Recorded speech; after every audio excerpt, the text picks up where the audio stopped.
It's not about motivation. Winners need discipline. Wake up and win today. Discipline comes from within. Boxing King Media in association with Boxro. Delighted to be joined by Ishmael Davis, literally 48 odd hours away from a career-defining fight for you. Yeah, man, it's a big fight. Me versus Troy Williamson, ex-British champion, and it's a final eliminator for the British. And yeah, I'm ready, man. I'm ready to put on a good show, and I'm looking forward to getting the stoppage.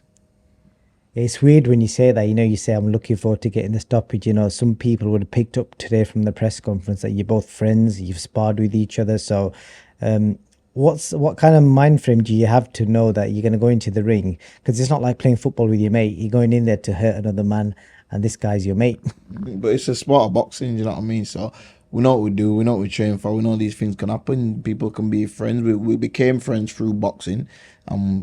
It just happens Become to enemies through boxing. You know what I mean? Friends through boxing, enemies through boxing. Now we'll never be enemies, but for 12 rounds we are enemies, and we gotta put the friendship aside and have it out for 12 rounds, man. I'm going to come back to Troy. Like it's mad because your journey's been a bit of a wild one, because like you was kind of one of those guys fighting on small hold shows, building your record up, and then bang, out of nowhere you've got an opportunity. I think Sonny Edwards played a part in it. You fought Ewan McKenzie, who was an 8-0 guy, and you was 11-0 I think at the time.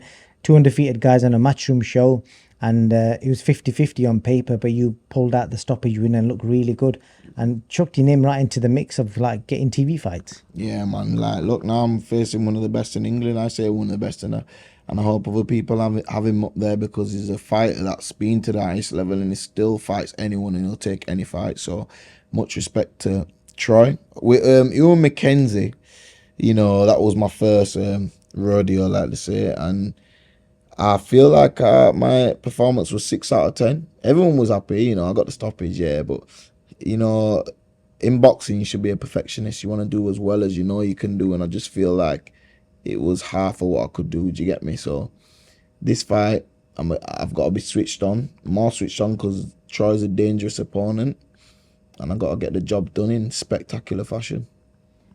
So it's wild even saying that, the fact that you fight in Troy, like you said there, you got the job done. But, from what Sonny told me the other day, you was offered Troy Williamson instead of Ewan McKenzie, and he said yes to him. And the mad thing is, you were saying yes to him with, like, if I'm being fair, like, just very limited experience. I know you was an amateur back in the day, but Troy's been Team GB, he's fought in some of the best in the country, and, he's never been stopped. He's a big puncher, and I'd assume this is for him, like he's got to be in the best shape he can, because he can't afford to lose again. Yeah, he's going to be in the best shape. He's always in good shape. Never really sparred with Troy when he's been out of shape. He sparred with me when I was out of shape, when I was first coming on, and I thought, wow, this guy's fit, and he comes and he comes and he comes, you get me? But I'm fit now. I'm a different animal.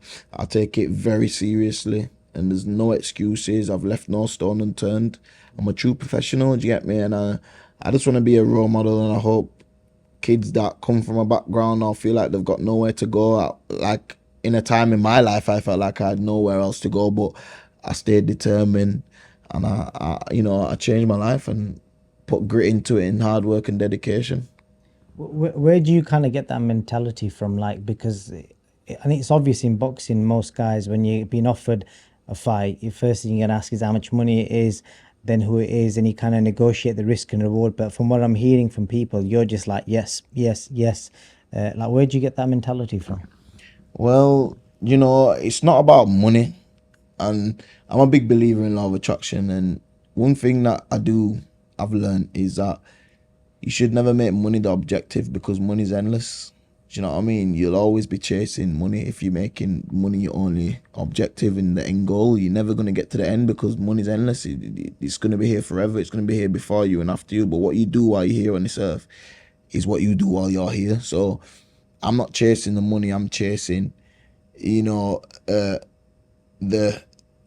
greatness. I'm chasing the stories. I'm chasing the impact on other people. I'm chasing being able to help other people in my life, other people around me, and give people that may not even know me but watch me and change their life. To get what I'm saying? And that's what drives me. And obviously my family, and the obvious reasons, my children and stuff like that. But it's never about money. It's just about getting in there and doing the best you can do, and trying to get the best outcome, and then your life will get better anyway. And obviously, you touched on it there about your life and where you've kind of come from. I know you're from an area called Chapeltown in Leeds. People who probably never heard of Chapeltown from like London and everywhere else. Just kind of explain to them what is Chapeltown, because it's like, is it as in the ends as you can get? Yeah, well, anyone that knows about Leeds knows about Chapeltown, innit? And when I was growing up, it was rough. You had to be a certain type of way to survive. Otherwise, you get treated like an idiot. You can get bullied. Everyone wants to prove themselves in that area, so you have to be one of them, and I chose to be one of them, and then I ended up living a certain life, ended up in jail, and going through experiences that have brought me to here, and I'm grateful for everything. But if I can help a kid not go through what I had to go through to get here, I've done something good in my life. When you touch on things like that, things that you went through, I'm sure there's things that you probably don't ever want to reflect and talk about again, but I'm pretty sure there'll be somebody watching this from Chapeltown who might be going through the kind of things you went through as a teenager. So is there anything you can maybe share with people so people can kind of relate to where you've come from? Yeah, well, obviously kicked out at a young age at my mum's. I had twins when I was 14. I wasn't living at my mum's then. Being forced to be on the streets, having to make money to survive. I got forced not forced, but I was in a situation where I felt like, I've got to hit the roads. So I was on the roads, I was doing whatever I needed to do, and, led me down the wrong path to jail. And I've been in a lot of real situations, and my friends have that. A lot of them are not getting out. You know what I mean? Never, not going to be getting out of jail, like life in jail and that. And it's just them situations there that have brought me here. Just learning and not wanting to be like them and learning off their mistakes. And look at me now, man. I've changed my ways, and I'm fighting on the zone against one of England's top boxers, man. So something's working. It definitely is, man. It's a fascinating story. You just touched on that you had twins at 14, that responsibility. Obviously, you said you was on the roads. I know you said you done some time inside. I'm just curious, anything you could share from your time inside? From my time inside, what I took about time inside, because when I was younger, I used to think I was a proper gangster in it, like most of these kids do today. But they just got no guidance, because that's what I had. I had no guidance, My father, he was doing what he needed to do to change his life at that time.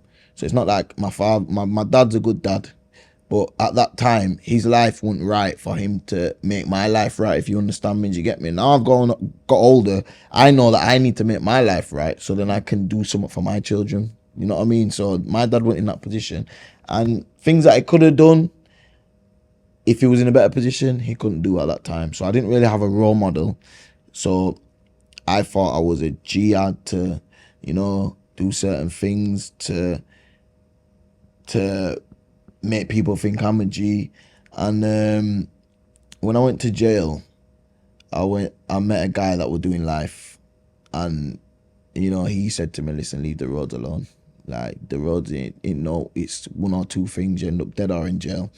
And like, that hit me, you get me? That hit me, like, I was looking at him, and this is a serious guy. Like, a serious guy. He's been on the roads, he's had the cars, he's had the girls, he's had the money, he's done this, done that. You know what I mean? It's like, yo, look at him now. He's stuck in a cell where your sink's there, your toilet's there, your clothes are just underneath this little desk that you put your feet on from your bed. You ain't even got a fridge. You got your milk on your windowsill, trying to make your milk cold. In the summer, your milk's red hot. It's just like, the guys in them situations really tell you what it is, innit? Like when you're on the roads, you think you're a gangster. You're about to do some stuff that can end you up in there. Because my friends that I was on the roads with, they're in there doing the same thing as him. Do you get what I'm saying? But at this moment in time, I was learning off this guy before that even happened. So that just puts things into perspective. Do you get me? Like, I think I'm this guy, but this guy was me, and he's done what I might have been put in them positions and I could end up in here for life. I don't want that. So that's what kind of changed me, you know, and that was what hit me. And yeah, I just got out and I knew that I had to change my life, man. I knew that jail's not the place for me, and I know I'm smarter, and also my kids. And what do you want to be one of them guys? Oh, my kids are coming to see me next week. My kids are coming to, like, you don't even want your kids to be coming to them sort of places. You get me? You know, but I'm here now, and I'm a man that wants to show kids that are on the roads or think they're doing this or think they're this sort of person that can do better in it. That's what I'm doing in it. I used to be that guy, believe you me, I used to be that guy. So I'm trying to become a better person to show people there's a better way of living. You know, I hope some people watching that draw inspiration from that, because you know what I picked up from there was like, in your own words, you basically, you know, you're saying that you felt like you was a gangster, you was a bad man, but the moment you went to prison, you met people who were probably far worse, and you thought, shit, this is the reality of life. Yeah, it's the reality of life. Listen, I tell you, you can see a grown man crying there. You know, people that ain't getting out. The family leave them. Your girlfriend leaves you. Your boys leave you. Your girlfriend will be going with one of your close. You know what I mean? It's life hits you in it when you get in real situations in it, and only the strong survive in it. Because there's some strong guys in there that are still going on, but when they get locked in a cell on the night and it's just them, it's hard in it. You know what I mean? So I didn't want to be in that situation, so I don't want people on the roads that have a chance at a good life, because everyone does. Every person on this earth has a chance to get up every day and do something to change their life. You can be in a bad situation today, you can be in a good situation next week. You can also be in a good situation and be in a bad situation. So all you got to do is stay humble and remain the same, do you get me? And just be a nice person and just go for what you want, man. Yeah, you know, again, like you said there, that I hope people do pick up on that, especially kids from Chapeltown. If anyone's watching, it's truly inspiration how you kind of turned it around. Was there anyone, like, you know, when you come out, was there any one particular person that kind of kept you, and it was always like a fly in your ear, constantly telling you, like, you know, you got talent, you got ability, stop fucking about? Jack Bateson, that's one of my closest mates, you know. And without Jack, I might not have been here. Listen, I'll tell you a story. So when I first got out of jail, I was probably about 13 and a half stone. I fight 11 stone now, so you can imagine I was big, all muscle. I was lifting 160, squatting like 200, you know what I mean? Like, I was strong, I was big. And I rang him, I said, yo, Jack, I want to turn pro. Jack's like, well, obviously, me and Jack growing up boxing together, so when we was younger, Jack was in GB, and I would always be in and out of the gym. So I'd be in the gym one day, be on the roads for a couple of days, then I'd be back to the gym. So this is how I've always had a connection with boxing and known Jack. So when I got out of jail, so when I was in jail, I was doing pads on the wing, making man hold him. I'm doing my runs. I'm telling man, yo, when I get out, I'm going to be a boxer. Man, looking at me like, shut up, man. Do you know what I mean? Because people know what I've been doing and reputation and all that stuff before road, you get before jail. So, you know, but something hit me, but I'll tell you another story. But yeah, so anyway, I got out, I rang Jack. I said, Jack, I want to turn pro. Jack's like, really? But obviously Jack's another person like me. He'll help anyone. If you were willing to help yourself, he'll try to help you as much as he can. So he's like, yeah. I said, do you think your dad will manage me? He's like, yeah, but he said, but you gotta be on it, issue, because if you fucking about, he's just gonna fuck you off, you get me? So I'm like, all right, cool, I'm gonna do it. So now Jack, so basically, yeah, I was still living at my mum's then. That's in the area where I'm from. But there was a lot of, at them times, there was beef, you get me, going on. So I needed to get out of the area, because my people I'm close to, and it was dragging me involved. You know what I mean? So I had to get out of the area because I wanted to change my life. I just wanted to get away from it. So Mark's like, yeah, you can move into one of my properties.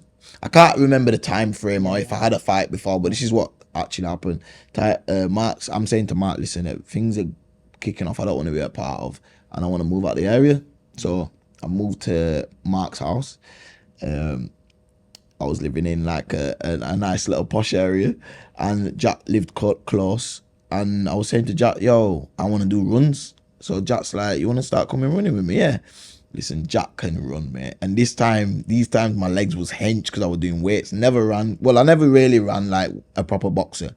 So 10Ks, mate, 5K. We're doing 5Ks, and I can't even make it. But Jack, bless him, is just slowing down and just going steady and trotting, you know, keeping me going.